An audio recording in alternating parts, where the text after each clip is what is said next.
आप सभी साथियों का अपने YouTube चैनल पर हार्दिक स्वागत है। आज हम इस वीडियो के अंदर सांख्यिकी के टॉपिक माध्य ज्ञात करने का तरीका सीखेंगे। इसी एक सवाल के अंदर आपको माध्य की प्रत्यक्ष विधि, कल्पित माध्य विधि और पद विचलन विधि तीनों क्लियर हो जाएगी। अब जैसे प्रश्न किसका है, वर्गीकृत सारणी, वर्गीकृत या वर्गों में बटी हुई सारणी है तो उसका माध्य कैसे निकालते हैं। सबसे पहले बात करते हैं प्रत्यक्ष विधि की। अब प्रत्यक्ष विधि का माध्य कैसे ज्ञात करते हैं, तो प्रत्यक्ष विधि का एक तो आपको सूत्र ध्यान रखना। सबसे पहले जैसे ही आप आंसर शुरू करते हैं आपको इसका फॉर्मूला याद आ जाता है तो आप प्रत्यक्ष विधि से आसानी से हल कर सकते हैं। जिसको प्रत्यक्ष विधि आती है वो थोड़ा वीडियो को आगे बढ़ा करके और जहाँ से कल्पित माध्य विधि या पद विचलन विधि शुरू होती है वहां से भी देख सकते हैं। अब प्रत्यक्ष विधि का माध्य क्या है, एक्स बार बराबर सिग्मा एफ एक्स बटे सिग्मा एफ। तो हमें एक तो एफ का मान और एक एक्स का मान मिल जाता है तो हम एफ एक्स ज्ञात करके और उसके अंदर बारंबारता को भाग देके हल कर सकते हैं। तो यहाँ पर वर्ग जो दिया होता है वो एक्स का मान नहीं है और एफ बारंबारता दी हुई, सबसे पहले हमें एक्स का मान निकालना पड़ता है। एक्स है वर्ग चिन्ह, जो वर्ग है उन दोनों को जोड़ करके 2 का भाग दोगे, 0 और 10 को 10, 10 में 2 का भाग 5 बार, यानी इसका मध्य बिंदु प्राप्त करना, मध्य मान। 10 और 20 का मध्य मान 15, 20 और 30 का 25, एक बार निकाल दो। उसके बाद फिर जितना अंतर है 10 10 का उतने उतने बढ़ाते जाइए, 35, 45। कोई ऐसी कठिन संख्या आ जाती है तो भी आपको टाइम बच जाता है। अब x का मान निकलते ही f और x का दोनों का आपस में गुणा करना है। अब fx के अंदर इन दोनों का आपस में गुणा, 9 का 5 से गुणा 45, 12 का 15 से गुणा 30 180, 25 का 15 से गुणा 375, 35 का 10 से 350 और 45 का 14 से, तो 45 का 4 से 180, 0 18, 45 18 63 730। इस प्रकार से हमने एफ एक्स मान निकाल दिया। तो यहाँ पर हम ज्ञात कर लेंगे सिग्मा एफ एक्स का मान, तो इन सब का योग करेंगे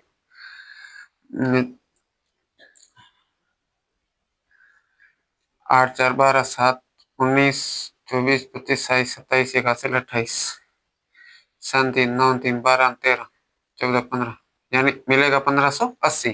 तो अब क्या करना है, एक्स बार बराबर सिग्मा एफ एक्स का मान मिल गया है 1580 बट्टे सिग्मा एफ का मान है 60, तो 6 का भाग दे दो 158 में, 2 बार, 12 3 38 38 6 बार, 10 मतलब फिर 2 आता शेषफल यानी 20, 6 का भाग बार बार जाता रहेगा यानी 3 3 लगभग। ये मिल जाएगा आपको प्रत्यक्ष विधि से इसका माध्य। अब प्रत्यक्ष विधि के बाद बात करते हैं कल्पित माध्य विधि। तो कल्पित माध्य विधि में जब से आप टेबल बनाओगे, जैसे प्रत्यक्ष माध्य विधि के लिए 4 कॉलम चाहिए प्रत्यक्ष विधि के लिए, उसी तरीके से कल्पित माध्य विधि में 5 कॉलम, जिसमें वर्ग दिया होता है और वर्ग के बाद हमें मान निकालना पड़ता है किसका, एक्स का। अब एक्स का मान निकालने के बाद फिर जैसे ही एक्स का मिलता है तो एक कल्पित माध्य माना जाएगा सबसे पहले।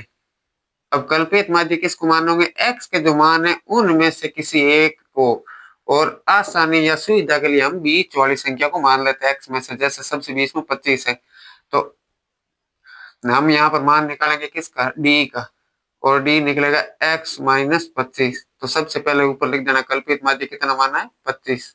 कल्पित माध्य ए बराबर कैपिटल ए, डी का सूत्र है x माइनस कैपिटल ए, या x बार जो x के मान है उसमें से जो भी मान मिला है वो पर, सॉरी x में से।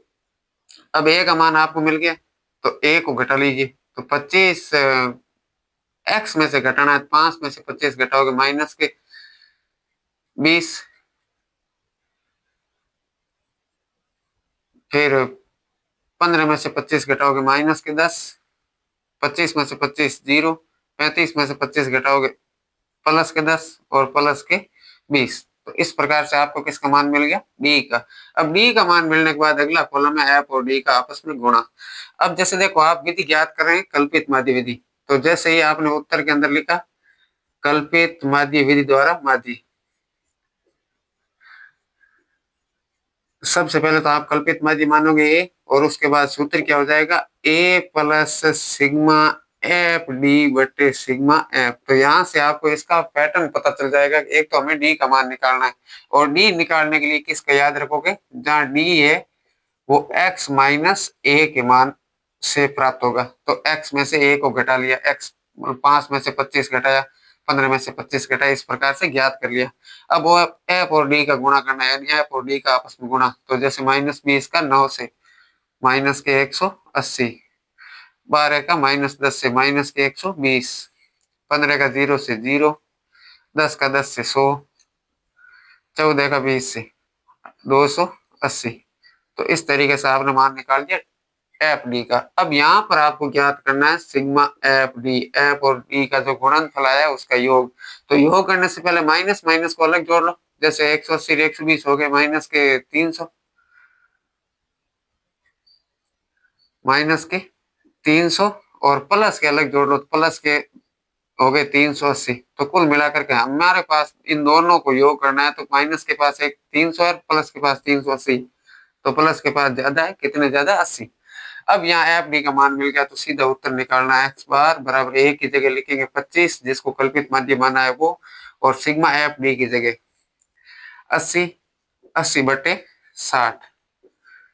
तो 8 के अंदर 6 का भाग देना है, तो 25 प्लस एक बार 10 मतलब फिर 2 शेषफल बच जाएगा, 2 के अंदर 6 का भाग दोगे 20 और 18, 20 18 यही मिलता रहेगा, यानी 3 बार।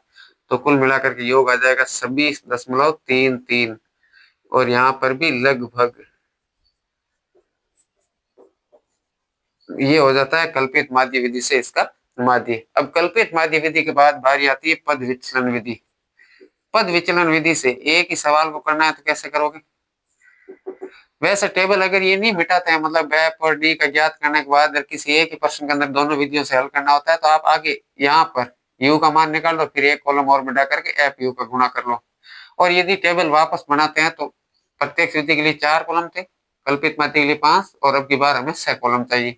तो 6 में से किसका घटाओ? एफ डी को हटाओगे, एफ डी के मान हटा लेंगे,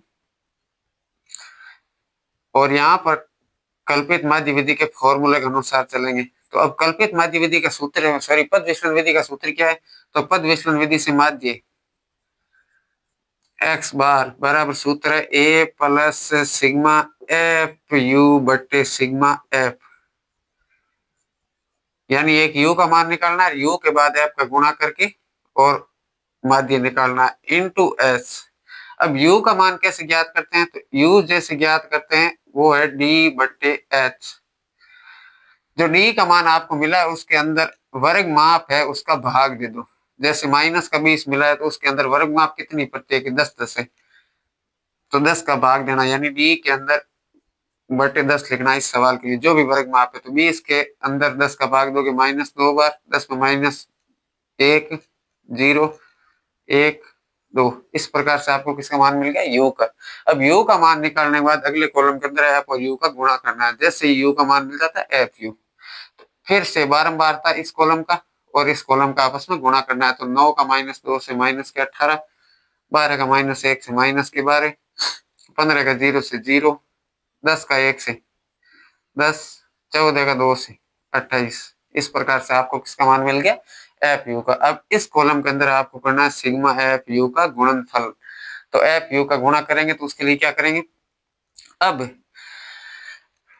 माइनस के अलग जोड़ लो, तो माइनस के 12 और माइनस के 18 हो गए माइनस के 30, और प्लस के अलग जोड़ लो तो प्लस के हो गए 38। अब किसके पास कितने ज्यादा है? तो प्लस के पास 8 ज्यादा है। अब यहाँ पर आ जाइए एक्स बार, टेबल का काम पूरा हुआ। कल्पित माध्य ए वो तो इसमें लेना पड़ेगा पद विचलन विधि के लिए भी। डी का मान मिलने के बाद अब ए के लिए 25 प्लस सिग्मा एफ यू, तो सिग्मा एफ यू का मान है 8, 8/, बारंबारताओं का योग है 60 इंटू 10, तो 0 से 0, फिर से 25 प्लस 8/6, तो इसका मान कितना आ जाएगा? वापस 25 प्लस 1.33 लगभग, यानी 26.33 लगभग। ये इस प्रकार से हम तीनों विधियों को एक साथ लगा करके या किसी एक ही तरीके से समझ करके और माध्य के प्रत्यक्ष विधि, कल्पित माध्य विधि और पद विचलन तीनों को एक ही सवाल से सीख सकते हैं। तो आप सभी का धन्यवाद है। अगर आप इसमें नए हैं तो अपने चैनल को सब्सक्राइब जरूर करना।